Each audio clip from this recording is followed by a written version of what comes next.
I think it's a very s- strong and good message coming from Ethiopia, particularly when the inauguration took place while the Ethiopia was hosting the African Climate Summit.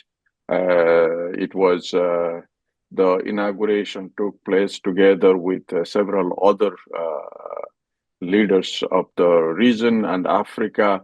Mhm. Uh, that also shows that Ethiopia uh, diplomatically not only did an engineering victory of building the largest dam in Africa, but also a diplomatic victory of sort that, because Ethiopia has been planning this dam for many, many decades Mhm. and has started the construction. It had a huge, in the 2011, 12, it was started. That time, there was so many strong opposition at the how to do it, to how where to get the funding. And I think Ethiopia went on its way of resisting all the pressure from Egypt and Egypt's partners, not only in the region but also globally. So I think it's a but by successfully inaugurating the dam of this size of this is a strong and powerful message. Not only Ethiopia to the outside world, but also Ethiopia to its inside Ethiopia as well. Because I think one thing Ethiopians will agree, all the Ethiopians will agree on the Grand Ethiopian Renaissance Dam to be done. And I think that's also a very strong victory internally for the Ethiopian government. There are several messages. Let me count one by one. One is that if African country, it gives a purpose of self-reliance by Ethiopia doing by itself, as we talked before, going against the lack of any international funding, World Bank funding, raising the money by itself. Also, it get a small amount of money from the IGAD, which is the regional, small sub-regional organizations, but it's mostly the money, almost all the money coming from internally, and going also registering all the other effort of building such a huge dam shows that to the that if countries in Ethiopia, in Africa in general, can really take up the schemes on their own, and if they want to really put the national will to produce it, that or to build it, they can do it. The second thing is also it it also created broken the myth that the Nile is for Egypt. The Nile River serves more than 10 countries, at least, and the countries have their own demands for the water. The countries should be the yes, not causing significant harm to the existing user, but it has to be used in a manner that it is fair and just. Because the countries, those who are of the riparian to the rivers, they must have the possibility to use the water themselves. So that's also shows that it's not only a message to the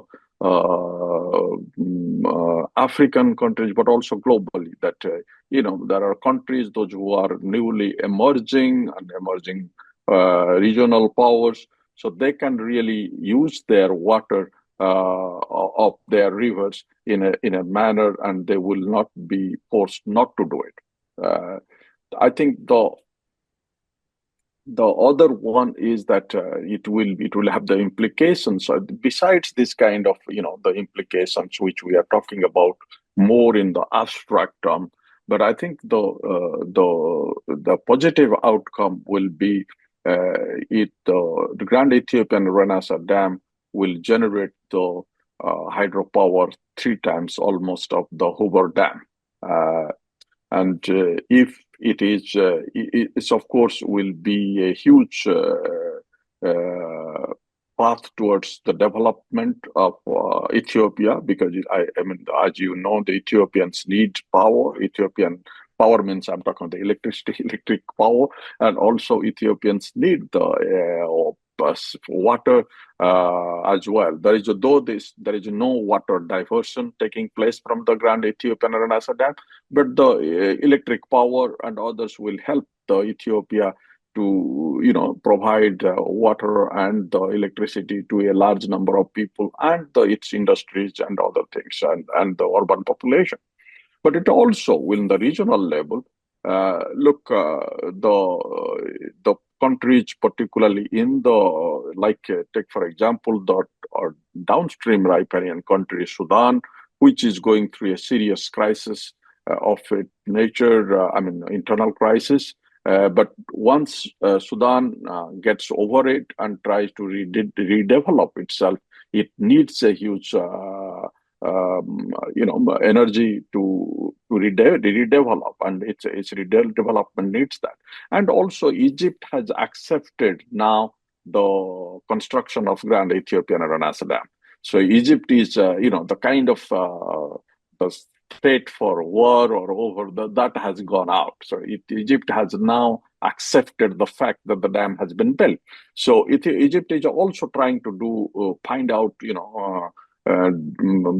building different wells to draw water from very underground. Egypt is also is building largest plant for the desalination.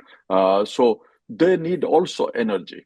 So if Egypt will join Egypt, Ethiopia, Sudan, they can also be partner in this energy transfer, and they can also get benefits out of it. So I think these are the things which is this huge amount of power which this dam will create will be a massive opportunity for sub-regional cooperation, if not for regional cooperation. The other thing is that there is a massive flood which is taking place regularly in Sudan and also sometimes in Egypt, but mostly in Sudan in recent years. So I think the Grand Ethiopian Renaissance Dam can really support that kind of, what you call it, the flood management of the downstream countries, particularly in Sudan, in a much larger scale, because the Grand Ethiopian Renaissance Dam situated very close to the Sudanese border. So the flood management will be mostly done, that dam will provide to Sudan rather than to Ethiopia. So Sudan will be highly benefited of this dam if the dam actually done, or the dam management done in cooperation. As I mentioned before, Egypt has accepted the fact for some years now that the dam is a reality. Okay, so it's not new, and the dam has, despite all this kind of what you call the saber rattling by some Egyptian politicians before, but the thing is, they have understood it, but those are mostly done for its own internal consumption. This is for the domestic audience. They need to do this to show this, but I think they have also very much understand that bringing it to the Security, they have brought it Security Council before also. So those Security Councils will not be. I mean, there are reasons behind it. Security Council is highly divided. But even if it's not highly divided, Security Council, particularly, as I have mentioned before, China has a very different policy on this transboundary water management. So China with a veto power, will oppose any kind of Security Council intervention. If it's not Ethiopia, any other country also will do that, because China has a very consistent policy on how the transboundary water management will be.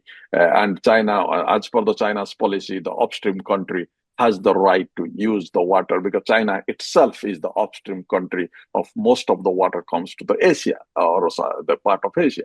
So I think so taking it to the Security Council doesn't mean anything, to be honest. But these are mostly, as I mentioned, it's mostly for the domestic audience, which because it shows, or at least to show to the because the Nile has been so much securitized in the country by its own political or military leaders for several decades now, or several centuries now, particularly since last century after the Egyptian independence. So I think it's a very natural for the thing to for them to Egypt to do it because for the domestic audience. But I don't think it has any significance internationally or regionally, or even the management of the Nile River after the Eritrea became independent in the early 90s. The Ethiopia lost the access to the sea. So I think since then, but Ethiopia is rise, or it's Ethiopia's industrial need and others need to access to the sea. This is again a losing game Egypt is playing. I mean, Egypt should have been like the losing game, what it did to stop Ethiopia of using the Nile water. It is doing the same thing to stop Ethiopia getting access to the sea access, because I think this is something which doesn't really, because there are different routes you can really access to. There are different regional politics you can play. Ethiopian can play and Egypt can play. If Egypt is doing, Ethiopia will do it as well. So I think it's a somehow it doesn't make any sense that you try to stop a country with an access to sea access. That's something which is unlikely to succeed. But as I was mentioning, Ethiopia's the issue is internal more rather than in Ethiopia's external issue. Ethiopia has, after the construction of the Grand Ethiopian Renaissance Dam, Ethiopian economy is still doing well, try to somehow having certain kind of peace in Tigray now. So things are diplomatically and regionally, Ethiopia's stock is rising. I mean, and while the Egyptian stock is not anymore, and Egypt is is also very much occupied in the what is happening in the Palestine issue to a large extent, and also its own internal issues. So I think this is again a losing game for Egypt, again to unnecessarily acting to anyway to stop Ethiopia having access to sea.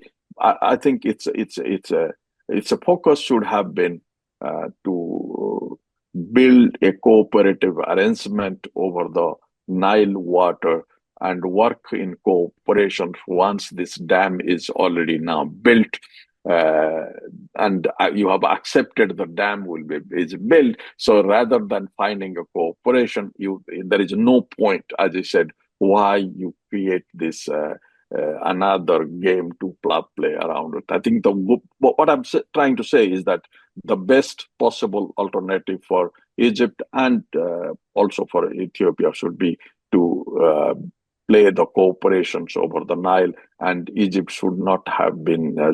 Egypt again is playing a losing game of trying to refuse Ethiopia any access to the sea.